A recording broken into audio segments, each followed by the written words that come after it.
You are naturally bad at poker. Actually, your brain is working against you in your poker game.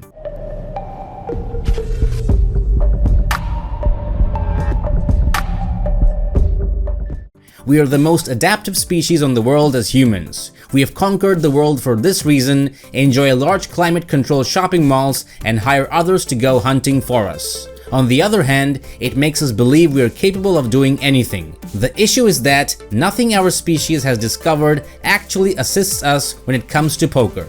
A lot of things we have learned utterly ruin our poker game, since poker is so unique and presents so many unique problems in the course of our daily life. Challenges like making huge decisions quickly under pressure, taking big risks, dealing with long losing runs, doing everything right but still losing, concentrating on one thing for long periods of time, and much more. So you are bad at poker, and so are the majority of people. You're terrible at it by nature, but that's not your fault. Have you ever been playing poker, doing quite well, and keeping your attention on the game when suddenly you lose a pot that you were meant to win? Let's say you get it in with queens against nines, and this pot would either double your cash stack and set you up to dominate a table or give you a ton of chips in a tournament. But a 9 comes on the flop and you lose against a set. You can go from being calm, collected, and cheerful to irritated, upset, and possibly even angry in a matter of seconds. You can play poorly for the rest of the session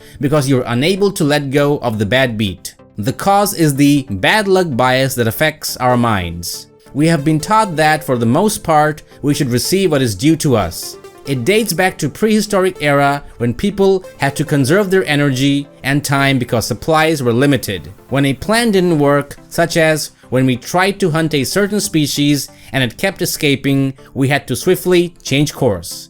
This inclination is conditioned in our contemporary lives by the notions of justice and entitlement, as well as the assumption that hard labor yields results. It's like a gigantic red flashing light and a siren going off in our heads when we lose a pot as the favorite. It's the same as if we were running a race and we got to the finish line, but instead of crossing it, we were forced to wait while the other guy huffed and puffed his way from hundreds of yards back to pass us and win. It's unfair, it shouldn't be happening, and it feels horrible. Our minds are quite aware of that. Think back to your most recent poker session as an exercise to demonstrate this. Write down every horrible bad beat you can recall. Once you have completed that, make a list of all the occasions when you were fortunate and defeated someone else. I bet you cannot recall even half as many occasions when you were fortunate as when you were unlucky. Mike McDermott from the movie Rounders best sums it up. In Confessions of a Winning Poker Player, Jack King said, "Few players recall big pots they have won, strange as it seems, but every player can remember with remarkable accuracy the outstanding tough beats of his career." This bad luck bias might make you feel cursed or unfortunate, and it prevents you from improving as a player. It causes you to place your attention on the incorrect things, such as the outcomes of all your actions, which are factors beyond your control. Top poker players are aware of this and devote a significant amount of effort to making judgments in other areas that they have influence over, practically never worrying about the outcomes of hands they have no control over. Try this easy method if you feel unfortunate when playing or that unlucky players always have luck against you. Write out a mini mantra for yourself. Something like, "The reason I play is to get my money in good against bad players. He got lucky this time, but if I always get my money in good, I will end up rich. I'm glad he's here. Players like him are where my profit comes from." Also, every time you're fixating on a bad beat, find another hand with a more interesting decision to study and ask, "Did I play this the best I could?" This focusing on bad players as a source of money and refocusing on things you can control will start to change the way your brain reacts to things that happen at the table and start you improving as a player.